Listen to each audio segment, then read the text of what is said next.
Hello everyone, how you folks doing? Welcome back to my channel. In this video, I will be talking about the rich history of Lahaina. And most of you probably remember the fires of August 8th in 2023.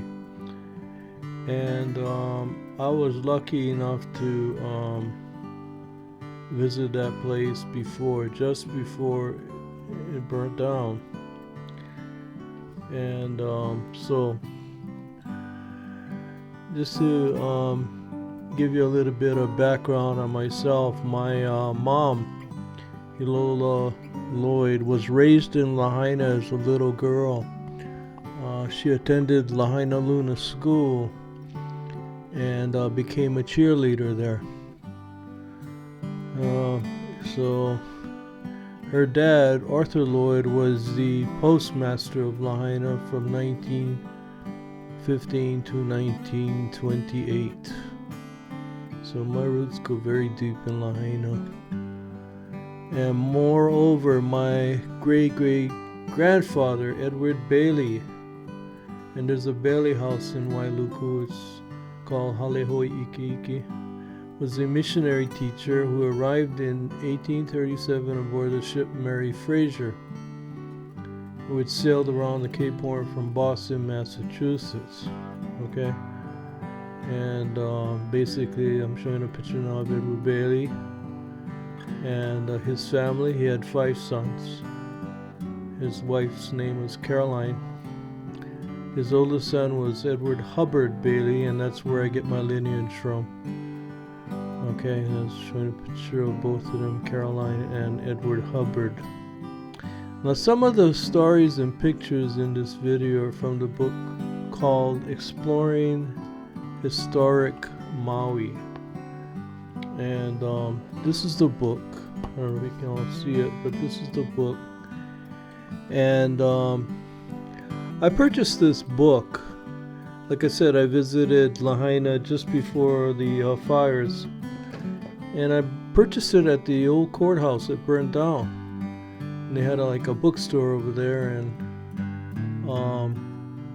that's and I don't know if they have any other copies left of that, but maybe these pictures are no longer to be seen. But anyway, that's where I bought it from. Hopefully they saved some of those books that were in that store. Had a lot of valuable books in that store at the old courthouse. So anyway. So this is briefly my background. So let's get started and talk about the rich history of Lahaina. Okay? Now, Lahaina has a very rich history from its humble beginnings as a quaint little town until the destruction by the recent fires. Now, in the 19th century, Lahaina was a real paradox of people and values.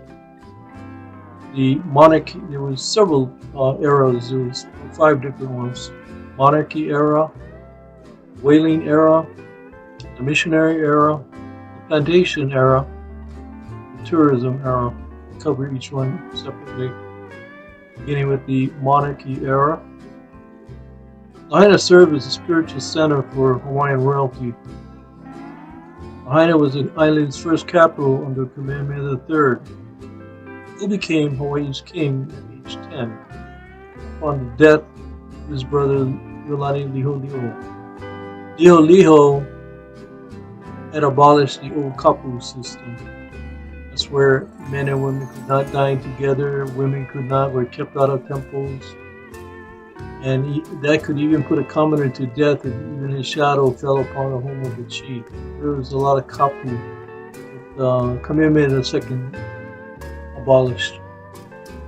It was in Lahaina that King Kamehameha III drafted the kingdom's first constitution and instituted the Great Mahele that let commoners buy their own land. Now, my grandfather was involved in that. He helped the Hawaiians in purchasing land. And my grandfather was mainly lived in the Wailuku area, but he helped the Hawaiian people during that period. Great Mahele. Showing pictures of Premier III and the Great Mahele.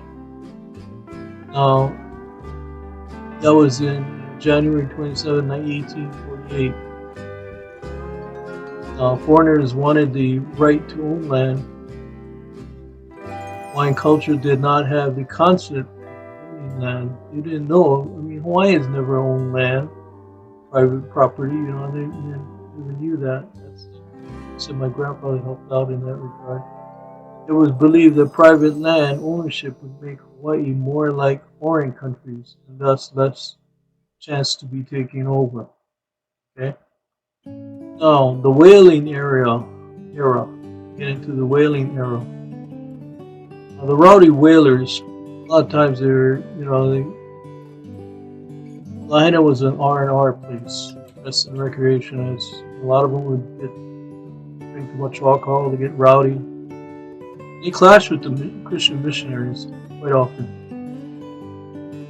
And Christian missionaries, they helped the Hawaiians set up laws where curfews where they couldn't come in the evening or whatever, and they couldn't sell alcohol, etc. So there was a lot of things or laws that were set up, and Christians and missionaries helped Hawaiian people do that. Now, Lahaina was a whaling ship, as I mentioned, R&R destination, which led to clashes with Lahaina's influential Christian missionaries, who were bent on protecting the native community from the drunken excesses. They built a sturdy prison, Hau,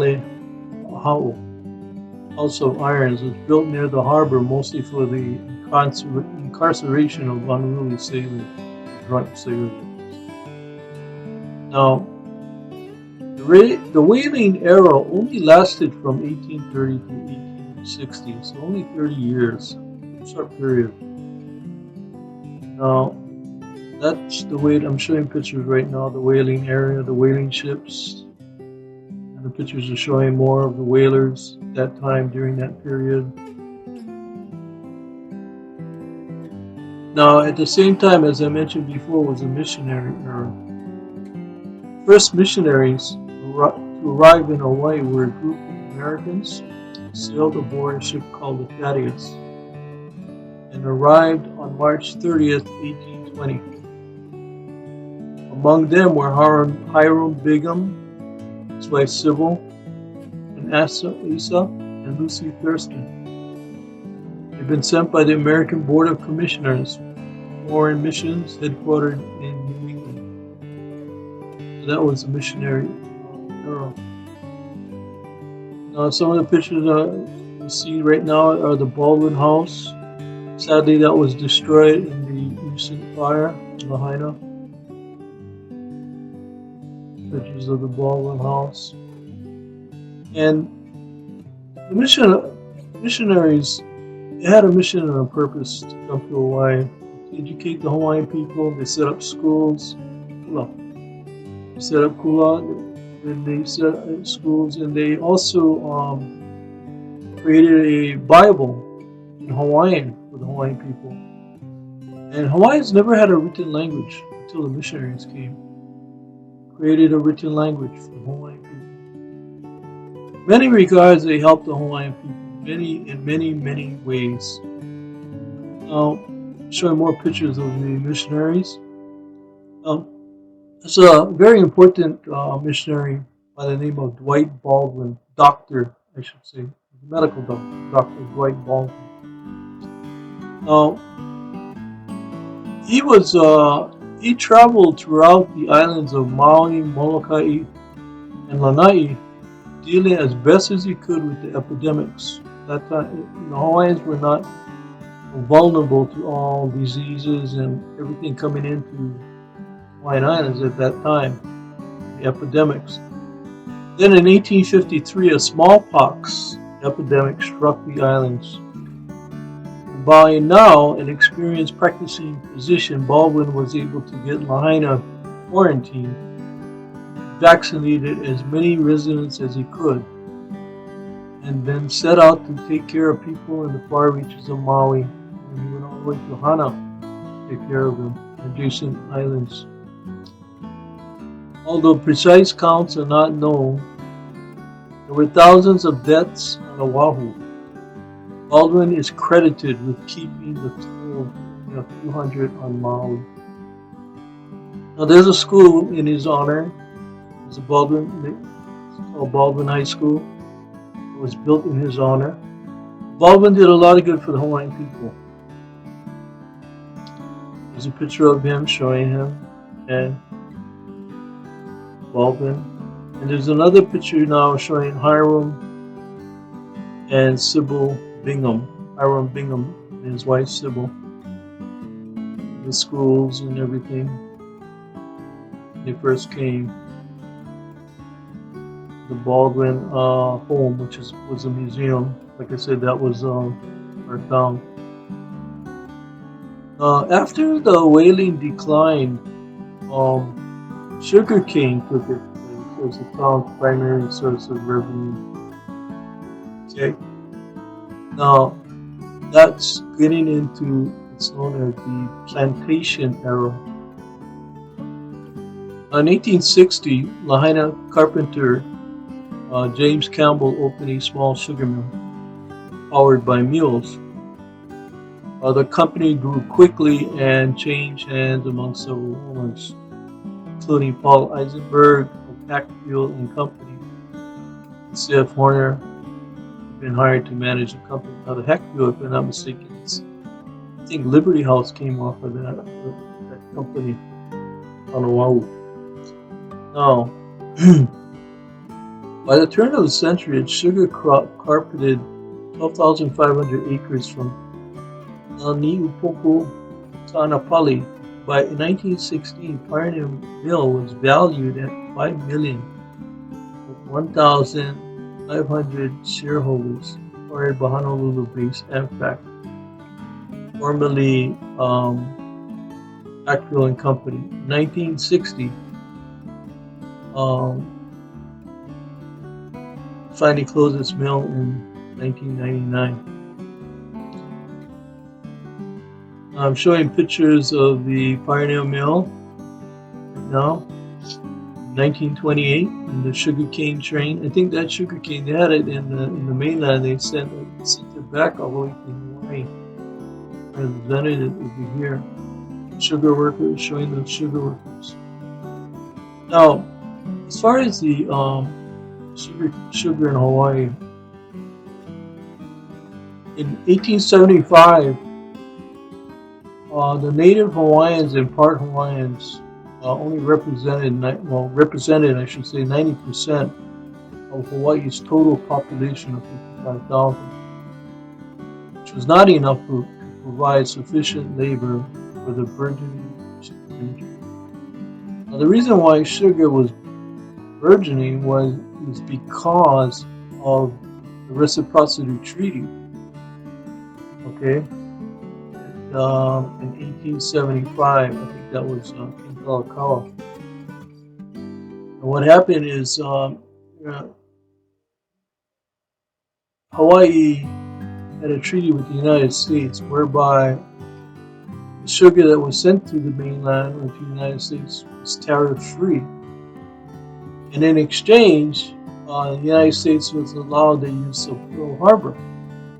So that was the agreement, that was the Reciprocity Treaty. So sugar became very prosperous for Hawaii at that point in time, 1975. And they renewed the treaty, I think 10 years later or so. And the thing about it is they didn't have enough workers. So they had to import a lot of, this is where the whole makeup of Hawaiian population, the ethnic makeup of Hawaii changed, because now workers from a lot of these foreign countries like Japan, the Japanese, it came like I think it was around 1866, Ganenmo. Then you had, I think the Chinese came around 1855. And then after that you had the Filipinos. They all had different camps, plantations all had different. They had the Japanese camp, they had the Filipino camps. But when they came to Hawaii, they worked on the sugar and plantations and also pineapple, not only sugar but pineapple. They stayed. A lot of them came like Japanese, and they had like a 3-year contract, and they could save their money and go back. But a lot of them ended up staying. Same with the Chinese. A lot of them stayed in Hawaii and they ended up opening up businesses. So the pictures you're going to be seeing now, a lot of these businesses in Lahaina were owned by Japanese, and you'll see that coming up very shortly. And today, a lot of people perished in the Lahaina fire recently with Philippines, because a lot of them came here as workers during the plantation era. Then after the sugarcane died, the mines of sugarcane from the pioneer mill, a lot of them went to work in the hotels in the west side. So that's the story behind that, anyway. So now, by the turn of the century,